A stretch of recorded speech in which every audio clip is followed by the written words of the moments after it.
It's a human-based process, and the AI is meant to make the whole service a lot smoother and to, reduce admin and capture data.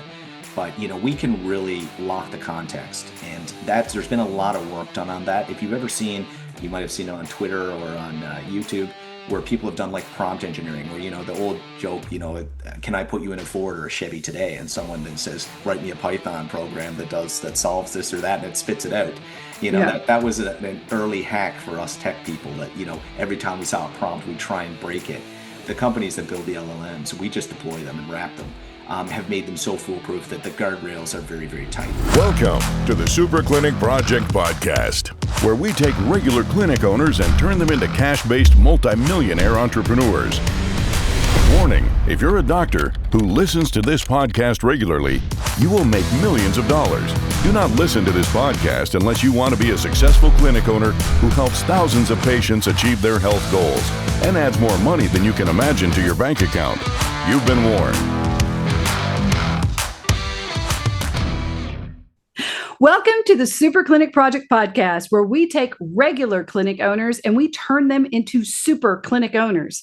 I'm your host, Jennifer Gligoric, and today we're going to discuss the most common mistakes clinic owners make when trying to improve patient communication. We're going to be talking to an industry leader on how to fix that. Today's guest is the founder of a company behind Canada's premier app-free secure communications program. He holds degrees in mathematics, physics, computer science, has a master's in mathematics, and an MBA in finance from Manchester Business School. He's also a graduate of the Genesis Enterprise program and part of Tiny Seed's 2023 America's cohort, having run a successful tech business consulting firm before developing his company he's at today, which is TechSquad. And during all of this, changing the world in the healthcare space, he co-hosted the world's most popular Iron Maiden podcast. That's right, the band Iron Maiden, which I think is hilarious, called Talking Maiden. I find it incredible. Anyway, please welcome the founder and guest, Josh Taylor, to the show today. Hey, Josh. Hey, Jennifer, how you doing? Thanks for having me. Oh, I'm excited to have you because you have like all of this stuff behind you. So it's going to be so much fun to talk to you. Right. But let's get right to the point of the show. What is the biggest communication failure happening in healthcare today? And we're going to be talking about, the mistakes and how to fix it. So tell us a little bit about how you came to tackle this huge issue. Yeah, well, it was kind of a circuitous route. I mean, I started off with a consulting company, and we're building an analytics platform for a big American franchise. Everything was going great. We had this big franchise network, but we just had a problem with the company. Just the people, the franchise owners and their employees weren't really engaging with the platform enough. And we thought, how can we really drive engagement? So we introduced texting, and just engagement shot through the roof. And that's getting people to use an actual tool that's built for them. You can imagine from a patient perspective how challenging it is to get people into your ecosystem. So out of that, we decided to build a texting tool. TechSquad started that in 2019. And we were kind of a hammer looking for a nail for a while. We worked with a lot of large community organizations and really just saw this crazy engagement rate and got approached by a group of doctors and a few healthcare investors in about 2021.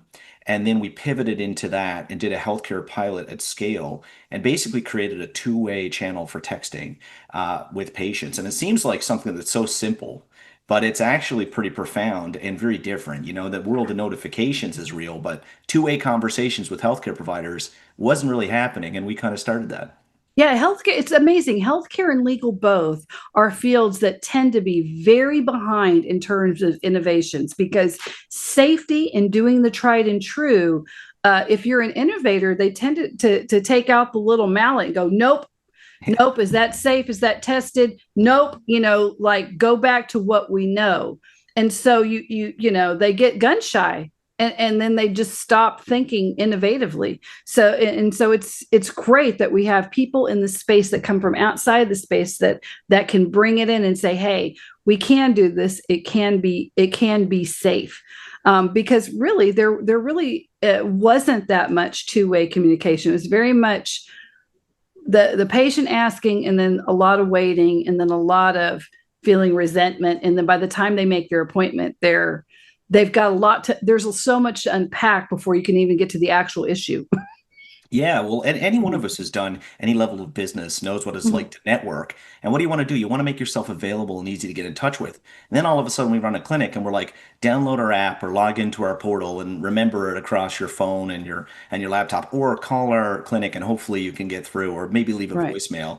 And it's very, it's very complicated. It's not very smooth. There's a lot of friction. But in reality, then when you meet a valued contact, you tell them to text you. If you have a friend, you say, just text me. And I know it sounds silly, and there was a real light bulb moment early on with a Yeah. clinic we were working with, and they said, the idea of patients texting is crazy.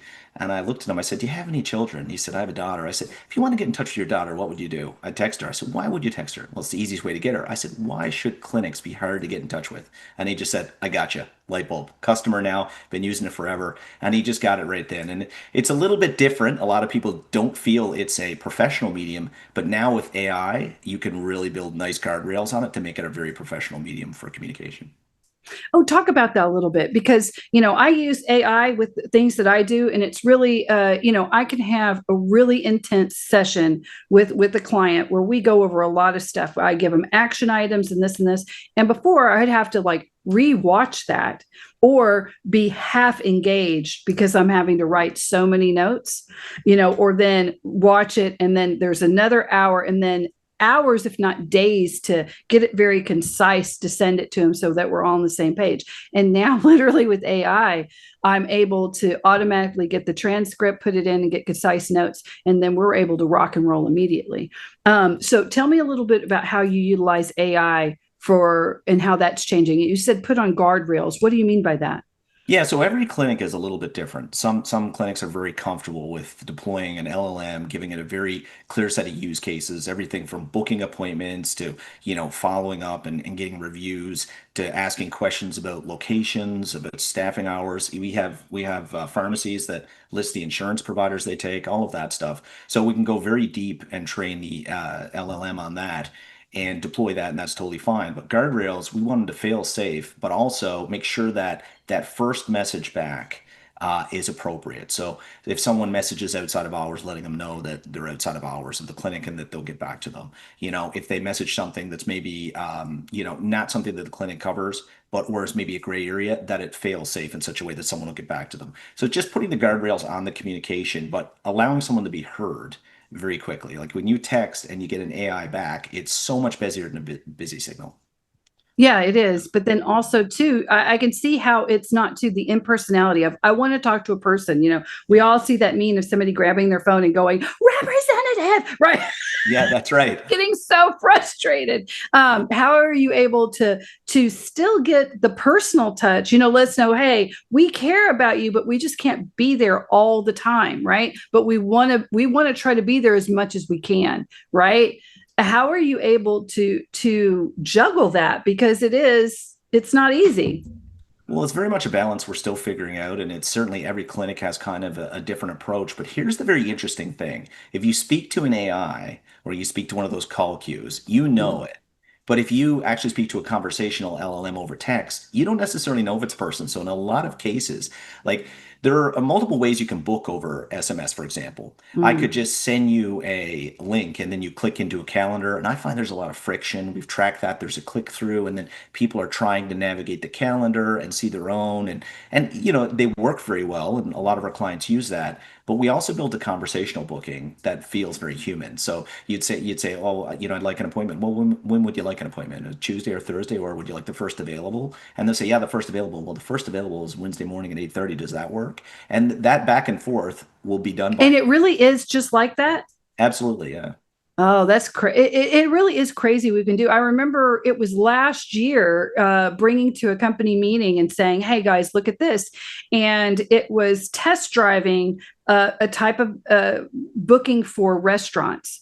And Yep. so it said, I'm going to call our system right now. And it answered and it was, lady, hi, you reached like the Mandarin Walk. Okay. Yeah, would you like to have a reservation or whatever? Oh, do we need reservations? Yeah, you do. We have an opening tonight at this. What day were you thinking, tonight or what day? Right. And it was just the most natural thing. And you would never have been able to tell unless you tried to test it. like go outside of a normal conversation if you were talking to AI or not. And I thought, and of course, it was very specified. They were still testing it then, because if you went outside, it didn't know how to do that. But I thought, wow, the fact that it could even do that as quick as it can was Yeah. pretty amazing. It's amazing. And the nice thing about text-based AI is that it's a perfect precursor to voice AI. Like Mhm. we still find a lot of hesitance with clinics to do anything with voice AI right now. They're just the patients, they're not ready for it. So the bit that we have done is dynamic voicemails or customized after hours messages. Mhm. The technology is there. The AI big players, the Chat GTPs, the Googles, the Groks of the world, they've all claimed that this year is the year of the voice agent. We haven't seen it yet. It's coming. Mm-mm. It's still, the pauses aren't right and people don't like it. But your phone's going to be talking to you soon, like Siri, but to the next level is coming over the next iteration of phones, and people are going to very quickly get comfortable. And when that happens, we'll just turn our text-based AI into a voice AI, and we already have that, but we'll just flick it on for our customers. Yeah, it's pretty interesting. Like right now on social media, there's the next big scandal is rolling out, and it has to do with someone who says they fell in love with their psychiatrist and then what they describe over like 20 different posts is the psychiatrist being absolutely, or the therapist, whatever, no, it's the psychiatrist being absolutely professional in everything they did, and then this person being very more and more delusional, which was whatever.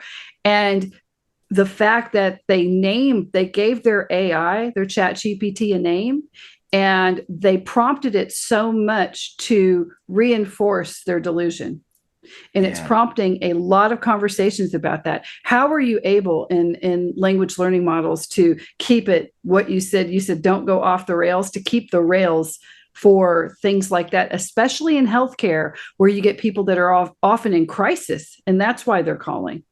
Yeah, well, a lot of people use AI personally. They have their prompt set up and they're, doing different things that they're doing to play Mhm. around with it. You can ask it in 1 minute to help you with your taxes, and the next minute to diagnose a medical condition, and the next minute, Mhm. give me a new beauty routine. All of these things you can go back and forth. The Essentially, when you're a tech company, you deploy use cases around the model. So you say these are the only things that will answer, and then you define the fail safes. So if you can't answer these exactly and they're well defined, then don't answer at all. Then basically just say we're going to get someone in touch with you. And I like to say that our system is not meant to be a full AI system. I'm talking about that because it's a very interesting part That of is. what we do, but it's still meant to be human driven at the back end. It's a human based process, and the AI is meant to make the whole service a lot smoother and to reduce admin and capture data. But we can really lock the context, and there's been a lot of work done on that. If you've ever seen, you might have seen it on Twitter or on YouTube, where people have done like prompt engineering, where the old joke, can I put you in a Ford or a Chevy today? And someone then says, write me a Python program that solves this or that, and it spits it out. Yeah. That was an early hack for us tech people, that every time we saw a prompt, we try and break it. Well, the companies that build the LLMs, we just deploy them and wrap them, have made them so foolproof that the guardrails are very, very tight. We haven't had an issue yet. Nothing's gone off the rails. Now, we have had situations where someone's asked a question where, when we look back on it, it should have answered it, but it just said, we're not sure, based on the way the person worded the question. So it said, we're going to get someone in touch with you. And that's when you're uncertain. Well, I think that would be safer. Exactly. And that's the way we want it to happen. And that's what you want with people too. You like when I'm working with a front desk on how just for them to answer the phone for whatever, I would much rather them say that is a great question, that would be a good question for your provider, rather than attempt just to answer it because they want to be helpful and not really know the answer to it, which a lot of people will do. They'll be like, oh, I think it's this, I'm just going to tell them this, right? Because then we can get to the next step, and they don't think about the harm that happens if they don't tell them the absolute right thing, because now all of a sudden trust is broken, or if they inadvertently say something absolutely wrong, then that's really bad. So I think that one's really good. It's very interesting though to everyone, because I know AI is just becoming, well, it's becoming part of our lives. It's so interesting now.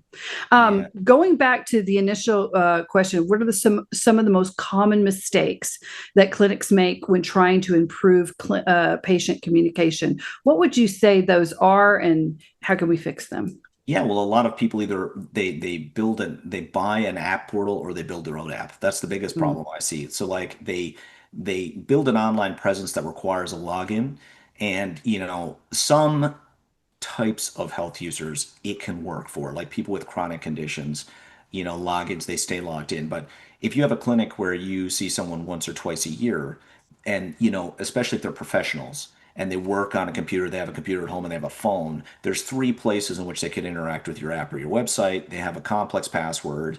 And then you have a situation because most of these portals require a complex password. So they've got it. If they don't have a password manager, it's a very complex way to get involved. And so what yeah. we've seen is I hear it from people all the time. Well, they won't download our app. You know what? When we get this next version of the app done, then they'll use it. And I always say, look, move on. Apps are dying. AI is taking over. It probably worked for you for a time. You learned a lot from it. It's time to move away from apps.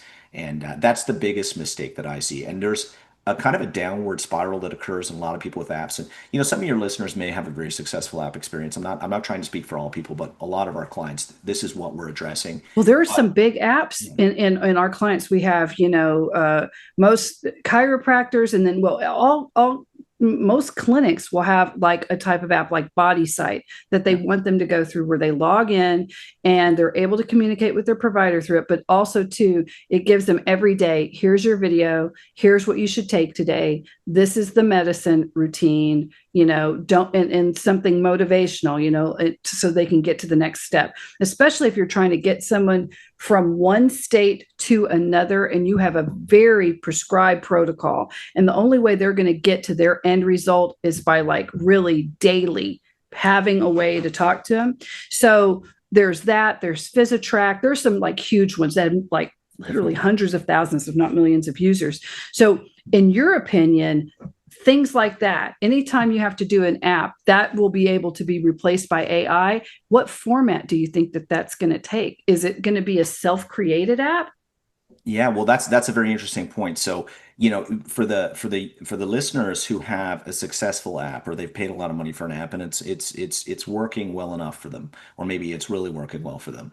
Either way, there is a time limit on that because that app is going to be replaced by essentially AI on your phone. So let me paint a scenario for you.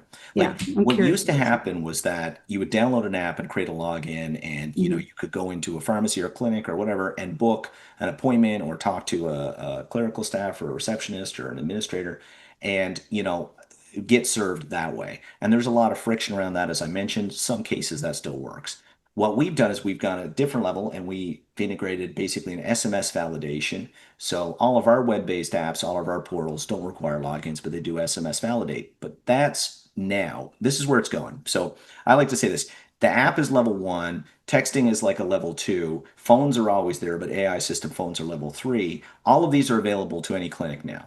So you can call someone in real time. Maybe you talk to an AI, maybe you leave a message, maybe there's an immediate text back, or you text us through our platform. Those all work. But here's where it's going.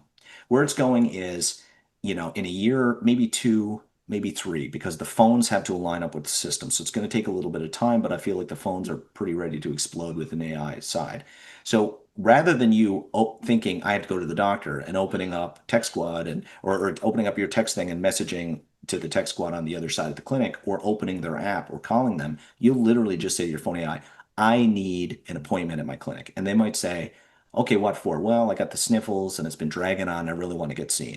And they go, no problem. Now, the phone AI knows your schedule and knows your doctor and will then reach out to that system on the other side and schedule the thing perfectly. And they'll come back and they'll say, would you like to do it tomorrow morning before you go into work? And we can reschedule that meeting at 9 o'clock, or you might be able to get in before, or the day after before you pick up your children from daycare. Which one would you like? And that's the way it will happen. And you'll be talking to your phone. So the whole, That is just yeah, okay. I'm just going to tell you that. yeah, So, like, for me, I'm going to tell you, I'm not a spring chicken, but like, I remember going to a movie theater and people were still smoking and I could barely see the Yeah. screen because my mom had taken us to the back of the theater, right? Yeah. And so if anyone would have told me then, hey, one day you're going to go to the movie theater and you're going to have this device that's going to be in your pocket in the movie theater, instead of the popcorn, it's going to say, please silence your cell phones now, right? That Yeah. thing. And it's going to have to tell everyone in there because the thing you bank on and talk to and whatever. And I remember thinking that that was insane. The first time that I saw that in a movie theater, and now we don't really even have, like, we have movie theaters, but we can literally watch the movies on the phone, and that we could interface with literal robots that are, our AI overlords, which I love. Don't kill me when you take over. Yeah, but even if It's even if you crazy. wanted even if you wanted a human connection, that you just said to your Yeah. phone, hey, reach out to my, clinic's reception and let them know I'd love to be called. And then it'll Yeah. reach out to them and say, can you call them at this time or this time? Because that's when they're available. And then you'll have a call with a person that's still managed by an AI and a digital assistant. So the original question that you kind of asked there was, what does an app look like in that world? The Yeah. the challenge with these apps is that they're so built and so basically very user specific and very already kind of there's a lot of fixed infrastructure in an existing app. Either Yeah, it's a phones, lot to set up. You have to create a video. Okay, today, yeah, today you're going to need to do this, or on day 15, you might be feeling this. You're going to want to call us then. You have to video in there. Then you're going to have like, all this stuff that they need to get so they can get this personalized experience as you take them through a program. And now what you're saying is all of that content will still have to be done because you yep, have to tell the AI what to say and what to do, but it's going to be through a much more guided process where you're literally talking to the AI and saying, on day 2, they need to know this. We need to get a video out to them. And then eventually AI will be, how does this video look? yeah, it'll be guiding everything. So I mean, I don't want to sound, you know, it's not a doomsday scenario for people who are like, No, if you no. think about clinicians, the biggest challenge that they have on a patient-facing side is just this friction, this gap. Where are my Mhm. patients? How do I keep them coming back? How do I, basically market to them? How do I keep them happy? And all of these things are going to move the needle in the right direction, while at the same time lowering service costs, admin costs, staff overhead, and delighting patients. So it's kind of a win-win. And if you do it correctly and you bring your own brand into it, I think there could be opportunities for clinics to really scale and differentiate themselves in that space. Yes, because then instead of needing people to staff, you could actually train. People are going to get trained towards more complicated service-based, patient, individualized things that the AI won't be able to do.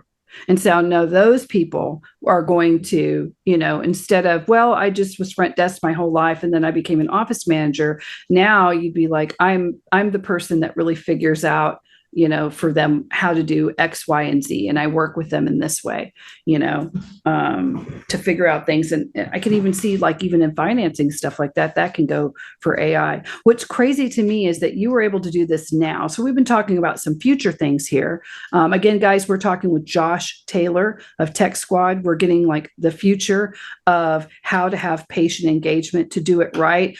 What's happening now. And just to put this on there, he's built this current patient engagement platform with these large learning models in a publicly funded healthcare system.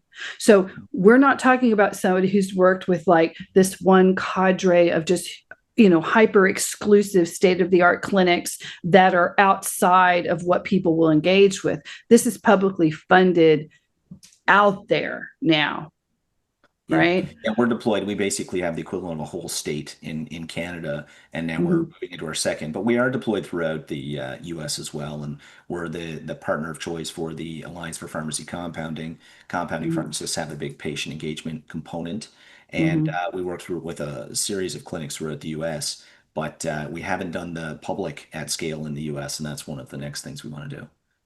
So, what would be your advice to? So, there's going to be a lot of clinic owners that are listening to this going, wow. And I get it. If, I'm in this space. And so in my head, I'm going, well, this is fascinating, but then, okay, wait a minute. So if this is what people are going to expect, because this is what they see on the publicly funded sector, if I'm in a cash pay clinic, right? So we want to get outside of the system so we can really elevate the healthcare experience, then we absolutely have to be on board with this and take it another level.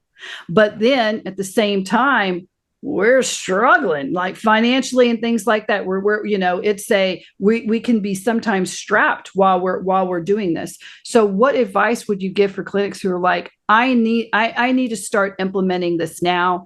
Because I realize that not only do I not just want to be competitive, at some point I'm going to have to be innovative too, right? So how do they get started on that right now? Yeah, well, I would recommend you get a HIPAA compliant two-way texting system that's got some AI plugins. And the reason, like, it's not just that I provide one of these systems, but the reason is it works so well as a bridge to AI. So if you want to deploy that full AI to AI, like the phone side of what I mentioned hasn't been built yet. That's going to be in the next generation of Apple phones, and of course Android will follow suit. And when that comes about, one of the default ways for them to communicate will not be, calling an AI. It will be through APIs or through texting, right? So a text communication is a great way to start and to get you towards that. It'll also get you ready for basically managing people on the side where the text-based AI is running booking and various things in your clinic, referrals, reviews, all the follow-ups, rescheduling, all of those things, clinic closures. If you do that now, you'll be better built for the full AI to AI that's coming in the future. Yeah, absolutely. And I want you guys that are listening to Josh here to hear everything that he's saying, because I know that we talked to you about getting reviews and reaching out to people and asking for referrals and doing those things. And I want you to take note of how he just said it, that AI will be doing this and this and this and this and this, because these are the things everybody should be doing right now by rote. That should be already systems built into that are working, right? And so if you're not doing that now, start doing that, even if you can't get the text up on board, because I'm going to tell you, if somebody else comes in and they have these systems, then they're going to be automatically doing that with less legwork or man work on their side, because it's going to be automatically being done for them. Yeah. Do you have anything else about either a future or what people can work on right now besides what you've just stated before we go? Well, I'll say one more thing about the future is that I think you'll see the in-clinic experience change. Like just like you have with answering services, I think you'll see a lot of desks and clinics will get a lot smaller, a lot cleaner, a lot crisper, and a lot less populated. And I could see a world where you just walk in and there's a person there, and so much of the, intake forms, the beforehand, all of that stuff, insurance, everything related will happen AI to AI, and you'll be getting a human experience that's much more comfortable. I can feel like that will come. So that's a big piece that's going to come. And I think it's going to happen faster than people think, but I don't want people to panic because you have a lot of time. And the beauty of these systems where they're patient facing is don't get too, people get caught up with EMR integrations. The only thing you need in patient facing systems is to load your existing patients, and every EMR allows you to download them.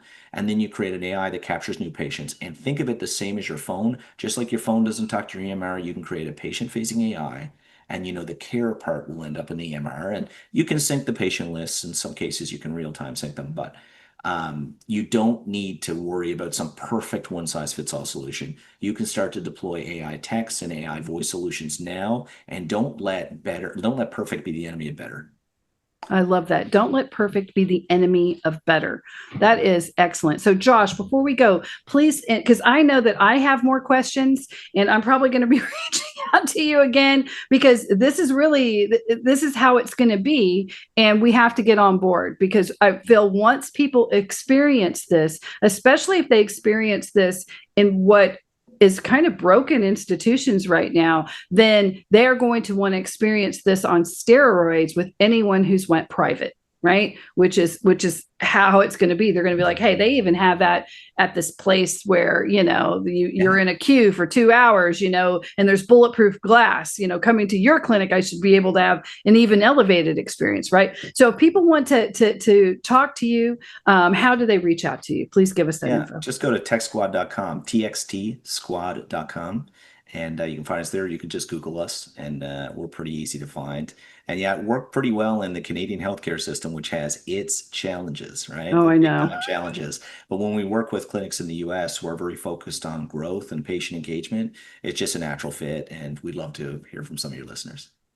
Well, there you have it, guys. We've been here with Josh Taylor, who has really given us some eye-opening, but very positive and light of at the end of the tunnel things with AI and text-based communications on how we can really enhance that human-centric experience in our healthcare and in what we're doing.